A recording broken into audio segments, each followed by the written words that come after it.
I'm Katrín Jakobsdóttir. I'm the Prime Minister of Iceland. I think it's vital for every society to think on a broader scale than just from the economic terms. For a politician, it should be a primary goal to ensure that the population is happy, that they are doing well, and not just in economic terms, but also in social terms and environmental terms. So this broad view really on life should be the forefront of in every politician's policy making.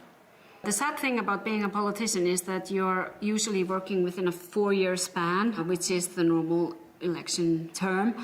So often it's very difficult to think long term, and therefore I think this discussion between scholars, between NGOs, between businesses and policymakers is important, because if we want to really implement the well-being economy, we need a change in culture, and that will take some time. It will take longer than one election term. So this kind of change has to happen not just within politics, but within every sector of society. We have implemented some priorities in our budget plans, and I think we begin with the broad goals. We form the indicators to measure really how we achieve them, and then we go deep down and really make action plans for our priorities. We have implemented 39 indicators to measure really the well-being, and they are very closely connected also to the Sustainable Development Goals. If you measure things, you sometimes see new challenges that nobody was really talking about. I mentioned in my speech mental health. When we start to really put focus on measuring the mental health, we see really how big the challenge is. So it's not always that you really get some positive change immediately, and therefore it's so important to think long term. I could also mention the same can be said about gender-based violence. I have listened to some of my colleagues say that they don't have any issues concerning gender-based violence, but are they measuring it? So maybe the first step is often to measure it and acknowledge that there is a challenge, and then you can actually decide on an action. And I could also mention a positive action plan, which we have seen really come into light when we decided to introduce a shared parental leave in Iceland.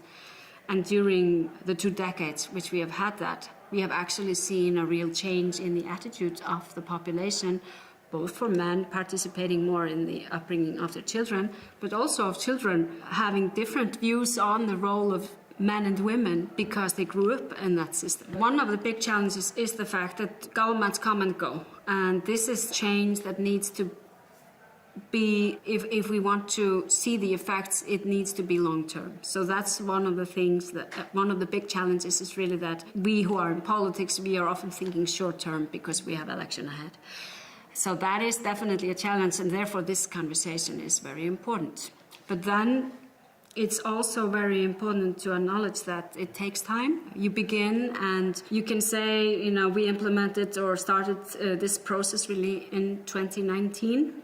And I think we might see the changes, the positive changes in a few years' time, the first changes. And that's maybe, politicians are impatient and they want to see results. And that is maybe the biggest challenge for the well-being economy. You can't really see the change happen overnight.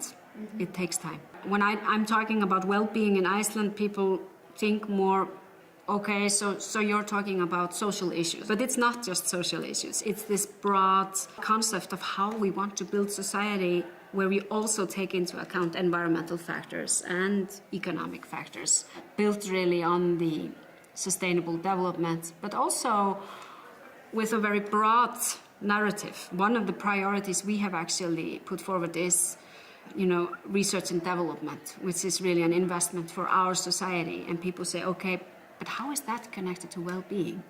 Yes, it is, because economic diversity is part of a well-being economy, and we needed more research and development in our economy. So it's this narrative. It can be difficult, but I also think it's challenging and important not to go into different vocabulary that is so well known and be scared to talk about happiness and well-being. I think it's very important that we continue to talk about happiness and well-being, because often those topics are considered to be too soft, but they are not. They are really the most important thing for each and every person.